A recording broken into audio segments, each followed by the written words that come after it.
Fascinante Vaticano. Un trono papal, pero a su alrededor una red invisible de parientes. Durante siglos ser elegido papa significaba algo más que recibir las llaves de San Pedro. Significaba que toda tu familia ascendía al poder absoluto.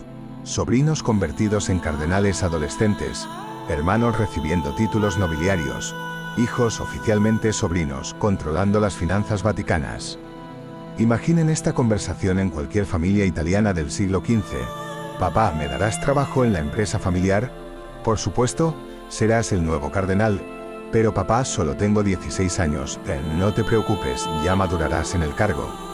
Esta conversación realmente ocurrió entre el Papa Alejandro VI y su hijo César Borgia, con la pequeña diferencia de que la empresa familiar era la Iglesia Católica y el puesto de trabajo controlaba las almas de medio mundo. Bienvenidos a Fascinante Vaticano.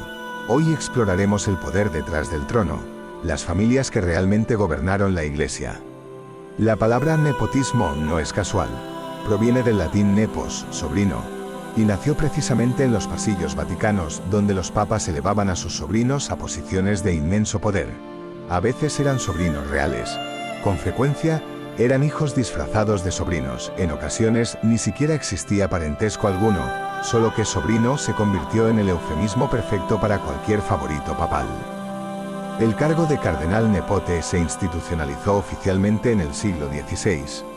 Era literalmente el cardenal sobrino. Este joven pariente del Papa recibía el capelo cardenalicio, muchas veces sin experiencia religiosa ni mérito alguno, solo por su sangre. A través de él, la familia controlaba el acceso al pontífice, los nombramientos, las finanzas y la política exterior. Era el verdadero primer ministro del Estado papal. Lo fascinante del nepotismo papal es que en el fondo eran conversaciones que cualquier familia podría llegar a mantener, solo que las consecuencias tenían un alcance más global. El Papa Calixto III, tío de los futuros Borgia, tuvo una pequeña charla con su sobrino Rodrigo. Quizá algo similar a esto. Hijo mío, yo no voy a estar aquí para siempre. Hay que asegurar el futuro de la familia. Rodrigo asintió comprensivo. 30 años más tarde, cuando él mismo se convirtió en el Papa Alejandro VI, recordó perfectamente la lección aprendida de su tío. Juan X nombró cardenal a su sobrino de 18 años. La justificación que cualquier abuelo entendería. Es un muchacho inteligente, solo necesita responsabilidades para madurar. Claro que la responsabilidad era administrar la mitad de los estados pontificios, pero la lógica familiar era impecable. Un razonamiento simple. El negocio se construyó con sacrificio familiar, es justo que la familia se beneficie. Las justificaciones que daban los papas por ejercer el nepotismo eran exactamente las que daría cualquier padre de familia. Inocencio VIII, cuando nombró cardenal a su hijo oficialmente sobrino, explicó a los cardenales: ¿quién mejor que alguien de confianza para ayudarme en esta carga tan pesada? La misma lógica que aplicaría cualquier empresario con un pequeño negocio familiar: rodearse de gente leal, que entienda la visión a largo plazo y que no vaya a traicionarte cuando las cosas se pongan difíciles. Perfectamente lógico, si ignoramos el hecho de que estamos hablando del vicario de Cristo en la tierra. Pablo III fue especialmente transparente. Cuando le reprocharon haber nombrado cardenales a sus dos nietos adolescentes, respondió: un abuelo tiene derecho a asegurar el futuro de sus nietos. Si Dios me dio este poder será por algo.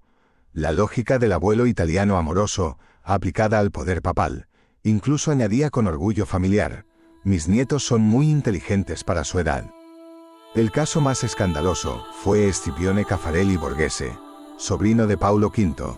A los 27 años fue nombrado cardenal, sin haber sido siquiera sacerdote. Recibió 20 beneficios eclesiásticos distintos, que le generaban una fortuna anual. Se convirtió en el hombre más rico de Roma. Su pasión era el arte, y utilizó su riqueza para crear la impresionante colección Borghese. Una fortuna construida sobre el nepotismo que, irónicamente, resultó en uno de los grandes tesoros culturales de la humanidad. Los Borgia representan el caso más conocido. Cuando Rodrigo Borgia se convirtió en Alejandro VI en 1492, inmediatamente nombró cardenal a su hijo César, de 18 años. Su otro hijo, Juan, fue nombrado capitán general de los ejércitos papales. y su hija Lucrecia recibió castillos y fue utilizada como pieza en matrimonios estratégicos. Durante 11 años los Borgia gobernaron como una dinastía real, no como servidores espirituales. El caso de los Medici fue aún más extraordinario. Esta familia de banqueros florentinos consiguió colocar a 3 de sus miembros como papas: León X, Clemente VII y León XI. Durante sus pontificados, los intereses mediceos y vaticanos se volvieron indistinguibles. Florencia y el Vaticano funcionaban como un solo estado, con los recursos de la Iglesia sustentando el poder de la familia en la Toscana. Donde había nepotismo papal, había dinámicas de hermanos, exactamente igual que en cualquier familia. Los sobrinos favoritos, las comparaciones constantes, los celos fraternales. En casa de los de la Rovere la conversación típica era: «Tío Sixto, ¿por qué Giuliano tiene un cardenalato mejor que el mío?». El Papa Sixto IV suspiraba como cualquier tío agobiado: «Porque él estudió más latín que tú, por eso». Giuliano sonreía con esa superioridad que conoce cualquiera que haya tenido hermanos. Los Medici llevaron esto al extremo cuando León X, Giovanni de Medici, se convirtió en papa. De inmediato comenzó a repartir cargos entre sus primos, pero como buen hermano mayor, siempre recordaba las travesuras de la infancia. A Giulio le doy el cardenalato, pero que no se le olvide, le vi llorar cuando se perdió en el jardín a los 6 años. Los papas nepotas daban consejos que cualquier padre reconocería. Alejandro VI le decía constantemente a César: «Hijo, el poder se conquista pero se mantiene con inteligencia». Es el consejo empresarial, de un padre a su heredero. Cuando César se quejaba de las críticas de los cardenales, Alejandro respondía: «Déjalos hablar, tú concéntrate en hacer bien tu trabajo». El mismo consejo que cualquier padre le da a su hijo cuando se queja de compañeros envidiosos. Sixto IV era especialmente paternal con sus sobrinos. Les repetía: «La familia se ayuda, pero cada uno debe ganarse su lugar». Y cuando algún sobrino metía la pata, lo regañaba igual que cualquier padre: «Con este comportamiento estás deshonrando el apellido familiar». El nepotismo papal alcanzó dimensiones artísticas. Cada familia papal necesitaba demostrar su nuevo estatus con palacios majestuosos. Los Farnese construyeron el impresionante Palazzo Farnese, hoy embajada francesa. Los Barberini levantaron un palacio tan opulento que surgió el dicho: «Lo que no hicieron los bárbaros, lo hicieron los Barberini». Cada piedra, cada fresco, cada estatua proclamaba: una nueva dinastía había llegado al poder. El nepotismo generó fortunas colosales. Cuando moría un papa, su familia se apresuraba a transportar las riquezas fuera del Vaticano antes del cónclave siguiente. Se habla de caravanas de carrozas cargadas de oro saliendo en plena noche. Olimpia Maidalcini, cuñada de Inocencio X, supuestamente requirió 2 días completos para trasladar sus tesoros acumulados durante el pontificado. Sobrinas y cuñadas no quedaban excluidas del poder.